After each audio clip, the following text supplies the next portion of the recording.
ઓ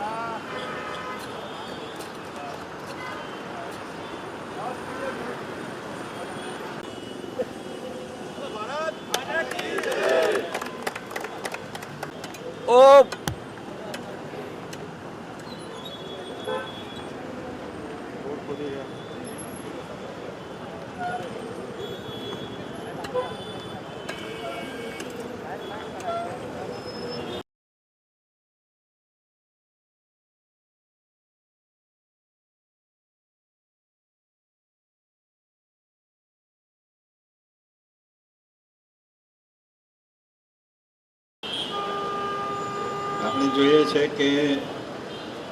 GIDC વિસ્તાર અને વાપી વિસ્તારમાં મહાનગરપાલિકા થયા પછી ઘણા બધા કામો થઈ રહ્યા છે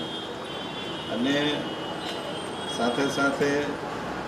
જીઆઈડીસી વિસ્તારમાં જે કામો થવાના છે કે જે થઈ ગયા છે એમાં આપણે બિલખાડીનું કામ થઈ ગયું છે. આપણને હંમેશા જે સમસ્યા સમાવતી હતી પાણીની અને એ પાણીની સમસ્યા હવે કાયમ માટે સોલ્વ થઈ છે. અર્બન ડિપાર્ટમેન્ટમાંથી જે ડ્રેનેજ બન્યાની સાથેનો જે 3 મીટર વધારાનો રસ્તો આપણે પહોળો કરવા જઈ રહ્યા છીએ એના માટેનું આ ટેન્ડર આજે આપણે ખાતમુહૂર્ત કરીશું. કામ થતું હોય ત્યારે આપણે પણ એનામાં ધ્યાન રાખીએ અને 3 વર્ષની ગેરંટી આપી છે એટલે કામ તો થશે, પરંતુ આપણે કામને ઇનિશિયલ સ્ટેજ પર જરા ધ્યાન આપીને જો કરાવીએ